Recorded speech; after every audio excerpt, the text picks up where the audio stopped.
Disclaimer. This video is made for entertainment purpose only. It doesn't mean to hurt any. And don't take it seriously.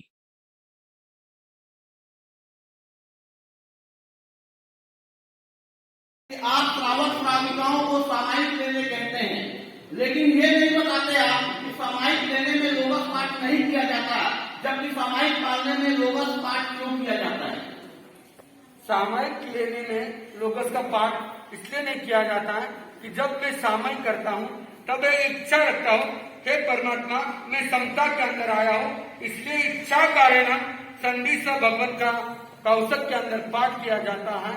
और बाद में जब मैंने सामायिक के अंदर यदि 24 तीर्थंकरों की भक्ति के द्वारा अभक्ति हुई हो तो मैं कौशक में 24 तीर्थंकर का कौशक करके उनकी अविनय आशातना की क्षमा याचना करने के लिए उस सामायिक के पश्चात लोगस का पाठ किया जाता है। आप ये भी बताएं श्रावक श्राविकाओं को कि जैन धर्म एक है, इसमें विभिन्न संप्रदाय हैं, पर सभी की क्रियाएं समाचारी अलग अलग क्यों है? जैसे ही भगवान महावीर स्वामी ने उत्तराधान सूत्र के 26वें अध्ययन के अंदर सभी के लिए समाचारी एक रूप से बताई है, परंतु जिन जिन आचार्यों की परंपरा गुरु आज्ञा और गुरु आज्ञा के अनुसार आचार्यों ने अपनी समाचारी अलग अलग बनाई और उस आचार्य की आज्ञा का पालन करना शिष्यों का कर्तव्य होता है, इसलिए इस समाचारी का पालन किया जाता है। आप पर अंतिम और महत्वपूर्ण आरोप है कि दुर्ग में आकर, बाहर भी करते होंगे आप, लेकिन दुर्ग में आकर किया जब तक वो उद्धार करने का आत्मकल्याण का मार्ग बताया और काफी जब तक कराया, परंतु जो जब तक नहीं कर सकते उनके कल्याण का आपने किसी को कोई मार्ग नहीं बताया।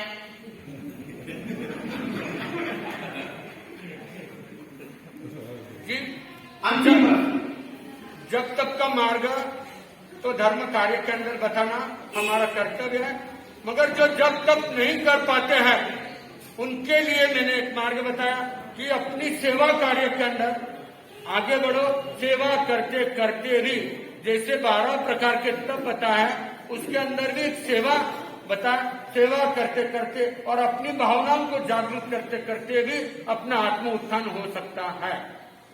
अब मेरा निवेदन जज महोदय से कि आज की कार्यवाही यह पूर्ण हो चुकी है। जैसा कि आपने सुना, परम पूज्य गौरव मुनि एवं समाज प्रमुख निर्मल जी और टीकम जी ने सामाजिक धार्मिक विषयों पर यहाँ पे काफी उत्तर दिए हैं और इस संबंध में आपने भी सुना कि क्या प्रश्न पूछे गए और क्या उत्तर दिए हैं। मेरा आपसे निवेदन है कि दोनों पक्षों को सुनने के पश्चात आप अपना निर्णय आज उपस्थित श्रावक श्राविकाओं को सुनाएं।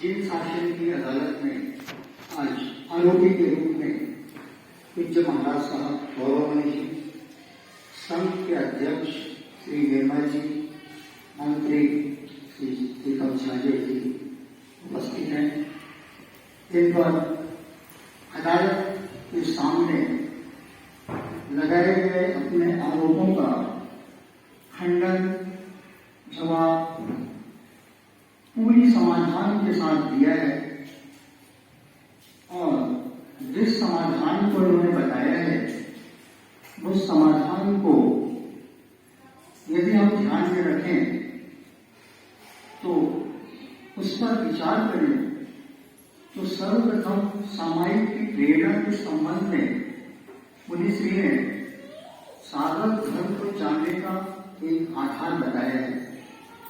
दूसरी तरफ आचार्य स्त्री क्यों नहीं हो सकती, इसके संबंध में पुरुष प्रधान योग बताया है। मीठा बोलना, सदा हंसते रहना, ये जीवन का एक सफल मूल मंत्र बताया है।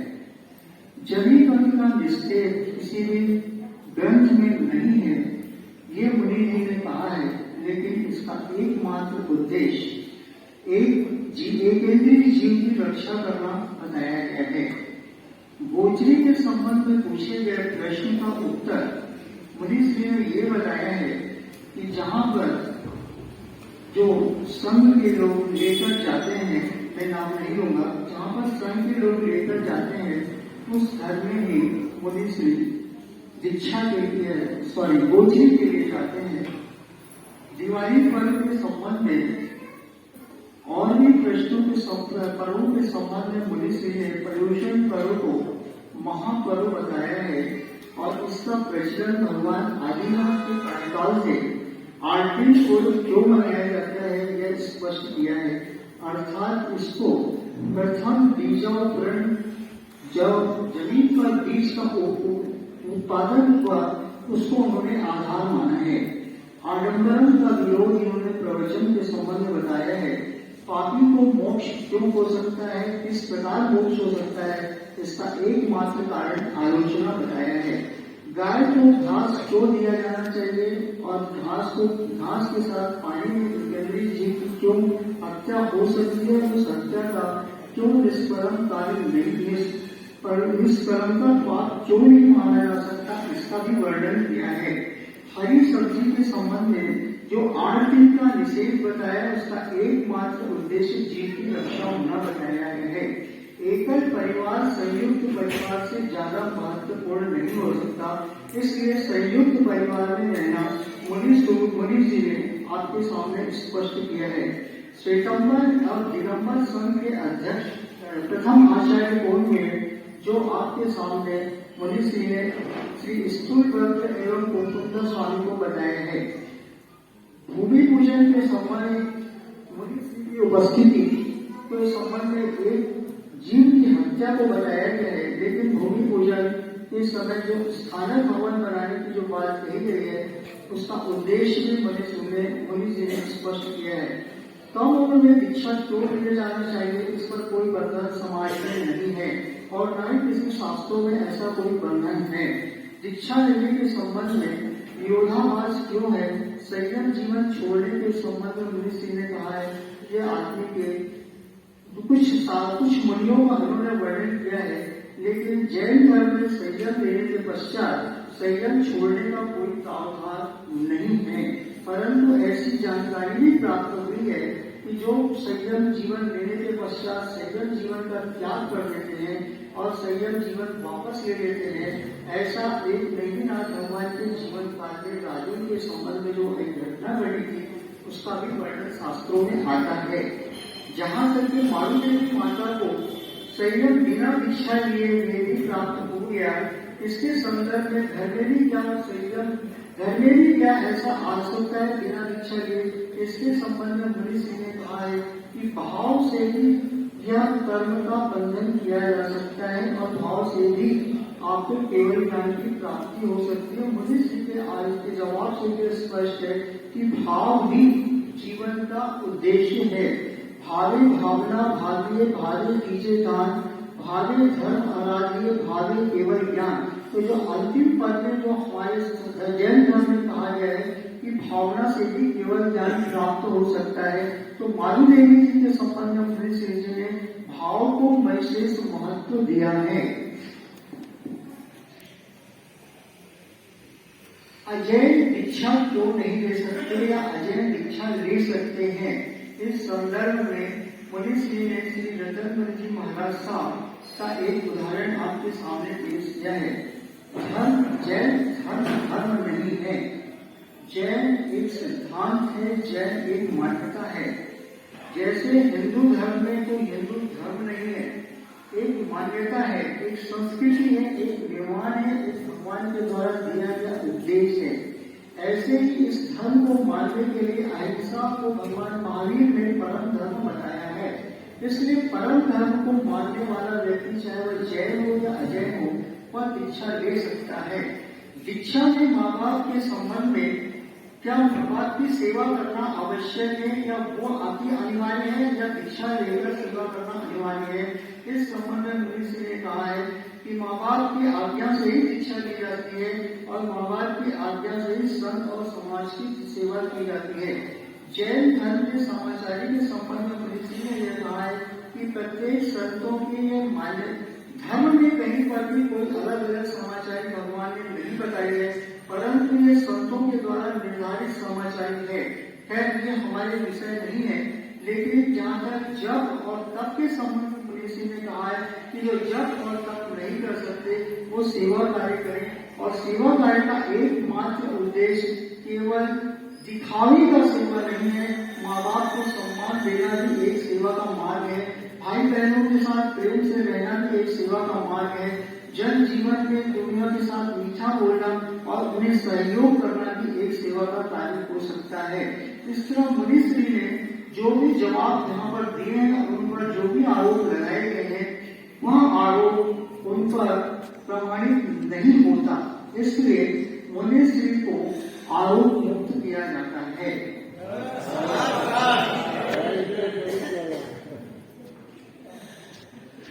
संघ प्रमुख श्री निर्मल जी एवं श्री टीकम जी छाजेड़ पर बहुत सारे प्रश्न डाले गए हैं, उन पर बहुत सारे आरोप लगाए गए हैं, जिसमें युवा वर्ग, पहला आरोप उन पर लगाया गया है कि वो युवा वर्ग को धर्म से जोड़ने के लिए, समाज से जोड़ने के लिए प्रयासरत नहीं है। इस दूसरा प्रश्न रहा है कि रात्रि भोजन में संघ को क्या करना चाहिए और संघ उसके बारे में क्या करना है।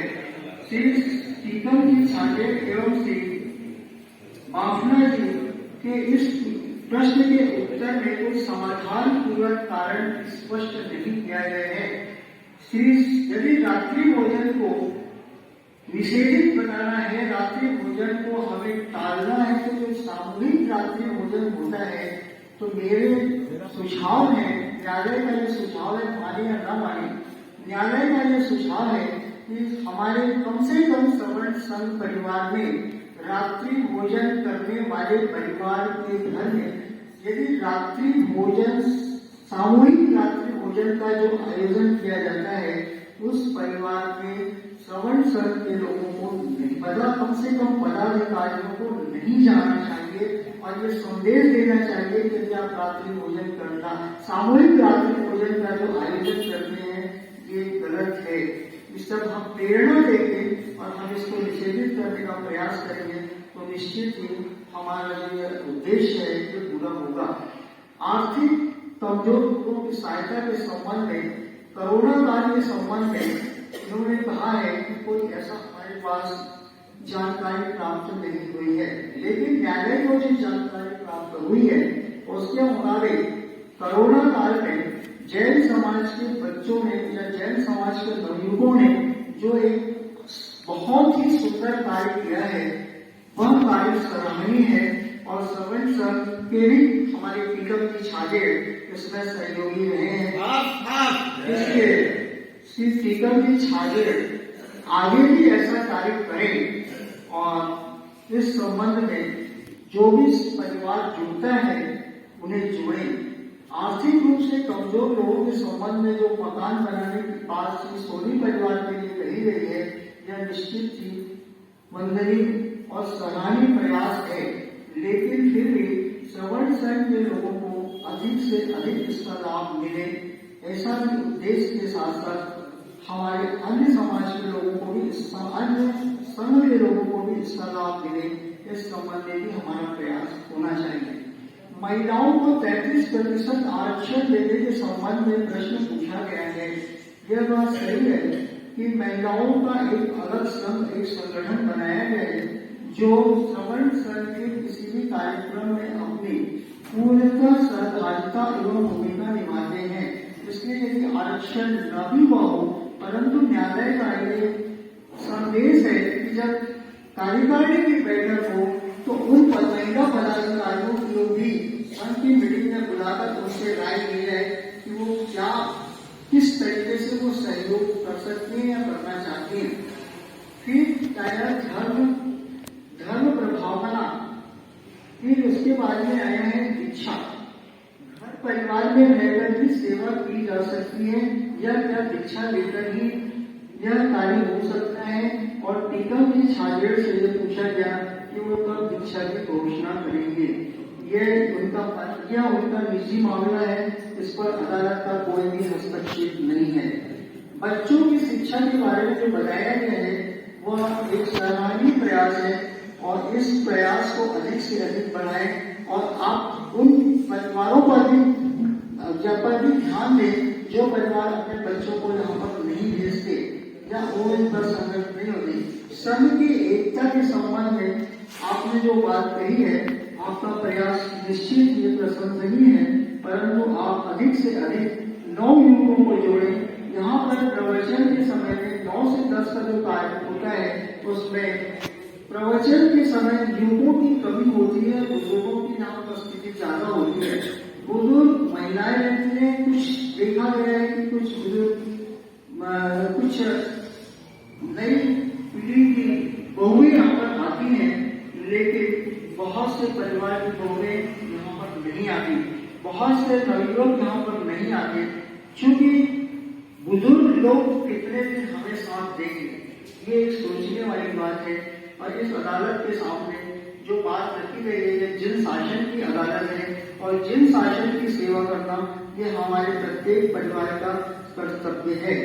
घरेलू हिंसा के संबंध में जो बात बताई गई है, निश्चित ये बात आज निंदनीय चोटी में आ गया है।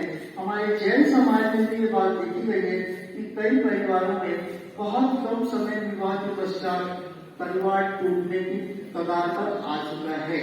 इसलिए इस संबंध में भी जैन समाज को एक कठोर निर्णय लेना पड़ेगा। जो परिवार इस तरह की हरकतें करता है उन पर हम कैसे अंकुश लगाएं। दूसरा आपने दिया है कि परिवार को आप समय देते या नहीं देते। इस संबंध में हमारे विद्वान अधिवक्ता महोदय ने इसको एक धरोहर बताया है। परिवार में एक धरोहर कैसे होनी चाहिए, परिवार में धरोहर में संपत्ति कैसी होनी चाहिए, ये उन्होंने बताया है। और मैं पुनः हमारे वकील साहब तारीफ से कहूंगा कि जो उन्होंने धरोहर के बारे में कहा उसको एक बार फिर से न्यायालय के सामने रिपीट करेंगे, जिससे आप उसको आत्मसात करें, नोट करें। दूसरी बात उन्होंने कहा कि जोड़ी बदलना ये संघ का विषय है, ये अदालत का विषय नहीं है। जोड़ी बदलने का कार्य संघ करता है, किसी के कार्य की अच्छाई या बुराई का निर्णय संघ करता है, ये इनके हाथ में नहीं होता। किसी भी पदाधिकारी का चयन उसकी योग्यता, उसके कार्यशैली, उसके विचार, उसके आचरण पर निर्भर करता है। इसलिए यदि संघ ये चाहता है कि यह जोड़ी कंटिन्यू बनी रहे और संघ की सेवा करे, इससे संघ को लाभ है, तो जिससे लाभ होता है उस लाभ को पेमेंट करना चाहिए। इसी प्रकार जो भी आरोप यहाँ पर संघ प्रमुख श्री चिदम जी छाजेड़ के ऊपर लगाए गए हैं, श्री पाफना जी के ऊपर लगाए गए हैं, इन्होंने जो जवाब दिया उस जवाब से जहां तक जो बातें सामने आई है उससे इनके द्वारा किए जा रहे प्रयास को सराहा जा सकता है, उन पर आरोपित नहीं किया जा सकता। लेकिन अभियोजन पक्ष की ओर से ऐसा कोई आक्षेप प्रमाण नहीं दिया गया है कि श्री पीकम जी छाजेड़ ने ऐसा कोई कार्य किया है जिससे कि संघ की एकता को टूटना पड़ा है या संघ की एकता पर किसी प्रकार का कोई प्रभाव पड़ा है। निर्मल जी पापना ने जो कुछ भी कार्य किया है वो उसमें उनकी अपनी निष्ठा प्रकट होती है। इसलिए संघ की निष्ठा को ध्यान में रखते हुए श्री निर्मल जी पापना एवं श्री टीकम जी छाजेड़ को भी यह अदालत दोष मुक्त करती है। अंत में परम पूज्य गौरव जी इस कार्यक्रम के प्रणेता, प्रेरणादायक और आज के आयोजक नवीन जी संजेती को मैं हार्दिक साधुवाद देते हुए आप सब उपस्थित लोगों से अपनी एवं अपनी टीम श्री अमर जी जैन, सुश्री कीर्ति जी संजेती की तरफ से हुई भूलों के लिए हार्दिक क्षमा कामना करता हूँ। आज के इस आयोजन में हमारे अधिवक्ता साथी श्री तारेंद्र जैन, श्री अमर जैन और सुश्री कीर्ति संजेती का बहुत अच्छा सहयोग रहा। श्रवण संघ परिवार की ओर से हम आपका अभिनंदन करते हैं, स्वागत करते हैं। अभिनंदन करने के लिए संघ के अध्यक्ष, संघ के मंत्री और वरिष्ठ श्रवण संघ परिवार के सदस्य आए और हमारे अधिवक्ता का स्वागत करें। मुख्य सूत्रधार श्री नारायण जी का स्वागत करें।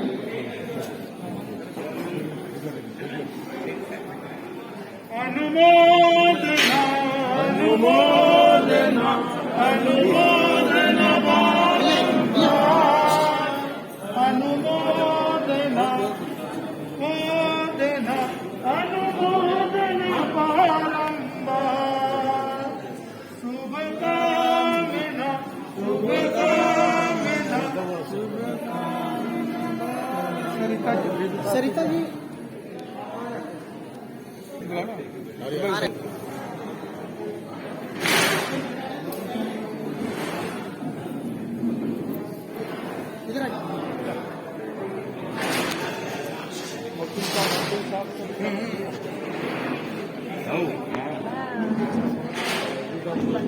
साहब कहाँ गए?